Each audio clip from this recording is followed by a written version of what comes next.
When E3 rolls around once a year, all of us gamers are wondering, what's going to be the next big thing? What will be the best surprises of the show this year? Definitely, that game this year is Cyberpunk 2077.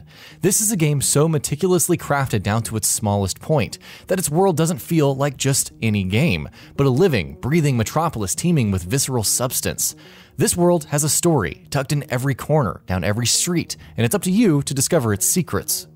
It's not something you can just see outright. It's something you can taste in the stale air, breathed a million times over from every citizen struggling to survive in Night City, a place where dreams are reality but lies line every street. The truth is out there, hidden somewhere in the fold of Night City's constant moving parts, waiting to be found. Developer CD Projekt Red's Cyberpunk 2077 is a first-person, open-world Western-style RPG set in the fully realized world of an alternate, free state of North California. In this behind-closed-doors, hands-off demo, we had a chance to see how far Cyberpunk 2077 has come along, and at this moment it's already looking to be hailed as one of the greatest games of this generation.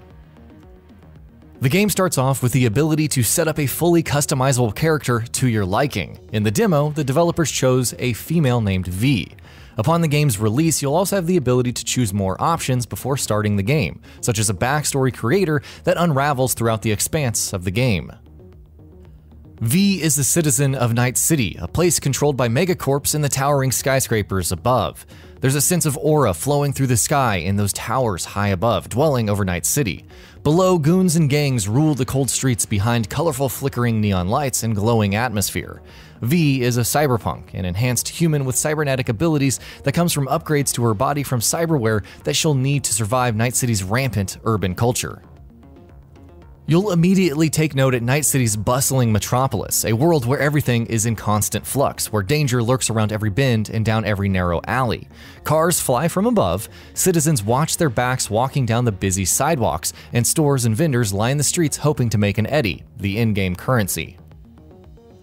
V and Jackie, a skilled assassin, are on the hunt for a missing person. Their lead takes them to an old apartment complex, run down and definitely the sort of place you'd expect to find a missing person.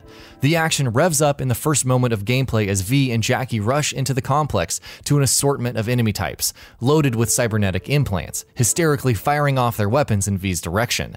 V quickly hides behind cover as she reacts and returns fire. Sure enough, a blaze of bullets engulf the apartment rooms as everyone's cover is blown and walls become helpless to resist the trail of fire. This is an RPG, so a well-placed shot to the head or body will only trigger damage points that fly off of the enemy's health, rather than a single-shot kill. Weak points and trigger points are present on enemies, but for now, the enemies are of a weaker ilk, and a few shots here or there are good enough to kill them. Stacks of enemies continue to pour in, quickly outnumbering the heroine and her sidekick. It's time for V to pull out a cyberware item to use on the go. This piece she uses is a booster enhancement in the form of an inhaler. As she takes a whiff of the inhaler, her reaction time is rapidly raised. Entering a time distillation, everyone is slowed down to a crawl and V's reactions are sped up. This gives V a reaction time to avoid bullet fire, rush past smoke and flames, and take out the enemies face to face without them even knowing she was there.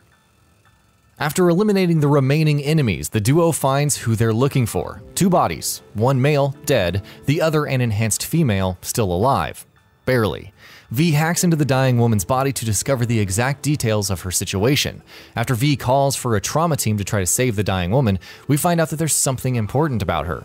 It's not revealed in the demo, but the trauma team are paramedics with guns. They're designed as a form of insurance for rich citizens. Back inside her apartment, V wakes up and readies herself for today's work. At this point, you'll get to select what weapon you'd like from your armory, then into V's closet to select an outfit for her to wear. The outfits are very interesting, not in fashion or design, but in the mechanics behind them. Depending on which outfit you select, you'll have a chance to boost your character stats as usual, and a new stat titled Street Cred. Having a higher street cred will allow V to have a better standing on the streets, sometimes opening up new dialogue options, or even giving her discounts at stores. The CD Projekt Red rep demoing the game selected a jean jacket that raised V's street cred, but the full potential of this class is not showed off. After wandering the streets of Night City, seeing the sights such as crime scenes, street brawls, and citizens living their everyday lives, V finds herself in the back of Dexter Deshawn's car. Deshawn is a fixer, a sort of contractor who runs a guns-for-hire program. Deshawn has a job for V, and she needs the money, so she takes it. Her job: extract a piece of high-tech weaponry from a gang known as Maelstrom in a district of Watson, who stole it from Militech, a private military megacorporation on the level of the American military forces. On each mission, there are several ways to go about taking on the situation. You can use stealth, guns blazing, get help, or use a mix of any of those. The developers chose a branch that sends V to need to speak with one of Militech's agents nearby, Meredith Stout, to gain credits from them to buy back their own stolen equipment. It's a crazy plan, but V believes it will work. Of course, choosing different dialogue branches could make this option not possible. V's first stop is to find the Ripper Dock for some cyberware upgrades. The Ripper Dock is a sort of in-game store where if you have the eddies and parts, several variations of upgrades are available to purchase. Dr. Victor is V's Ripper Doc, a medical technician who is half doctor, half engineer. Ripper Docks run throughout the districts of Night City and carry variations of tech upgrades. We were warned at the demo that some Ripper Docks will supply legal cyberware upgrades, while others are more into underground, illegal ones, such as military weapon upgrades.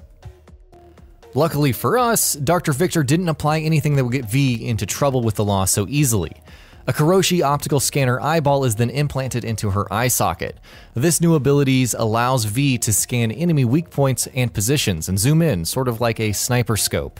For her second upgrade, V's hand is equipped with a cyberware piece that allows her to grip her weapon, making weapon damage higher towards enemies. It's now time for the next mission. During the live demo, we were told to get around Night City's vast open world, it is essential to use a car. Unfortunately, the car in the demo wasn't much for futuristic, as it had wheels and drove along the streets, as other cars flew around them.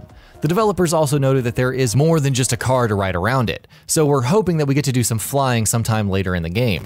It's time for V to take the wheel, and the driving looked relaxed and fluid. It's not going to compare to any racing game, but it doesn't have to. It simply works really well in an open world. A battle breaks out with V in the driver's seat along with Jackie on the passenger side as a group of assailants pull out heavy artillery and try to take her down.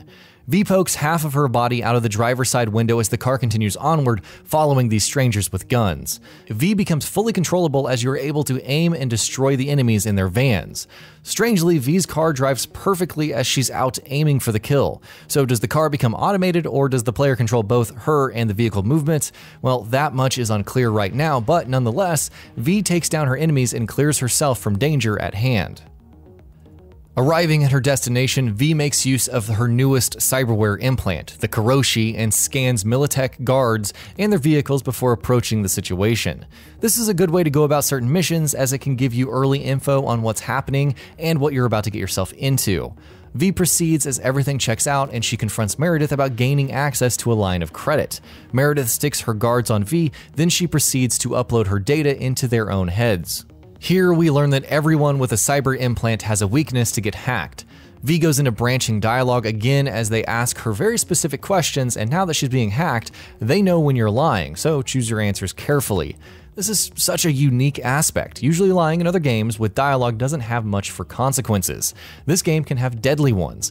Eventually, she does get out of the situation by using specific dialogue choices and gets the credit line from Militech to try and trade with Maelstrom. The developers said that you can actually do what you'd like with the line of credit. You can keep it, spend it, or do other things with it. What you do is up to you, but that doesn't mean that consequences won't follow. V makes her way to the Maelstrom hideout and tries to negotiate with its leaders money for the tech. Maelstrom proves to be impossible to deal with, and all hell breaks loose. With all dialogue options now expired, V's only option is to break in and steal the tech herself. Again, V and Jackie have to fight their way through the Maelstrom gang's lair, which includes different routes and enemy types on the way. They soon find the Militech item of interest after a few variations of rooms and enemies in the form of a spider-like robot. The spider can follow V around and attack enemies for her as an added attack. As they try to escape, a much larger enemy appears, a human with massive armor equipped. More shooting occurs as smaller enemies come in and help assist the boss in a fight. We now see the full extent of the Kiroshi as V activates the cyberware and every weak point of the boss appears, allowing V and Jackie to attack the vital points. Soon enough, the enemies are cleared and V has a chance to return the tech spider to Militech. After her successful mission, V is thrust into a world of unknowns and many variables as it becomes her job to unlock the secrets of Night City. Every question has several answers in branching dialogue, and every answer has potential consequences. But V isn't alone. Her sidekick Jackie will help her along the way from time to time, as well as cyberware implant enhancements and intriguing moments filled with cunning detail. Weapons will be varied, as will cyberware implant modifications to help navigate your way around the 6 districts of Night City. And that's only a taste of Cyberpunk 2077. There wasn't a moment in this edge-of-your-seat thriller where fatigue set in. Every second had my eyes wide open, ready for more. Every scene is filled with attention to detail that you'd only notice in a real-life setting. Not only was the engaging story, gameplay mechanics, and lively world impressive, but Cyberpunk 2077 is easily my best game of the show for E3 2018. And that about does it for this video. If you enjoyed what you watched and want to see more from GamingBolt, you can always hit that subscribe button and turn on the bell icon next to it. That way you will never miss any of our videos.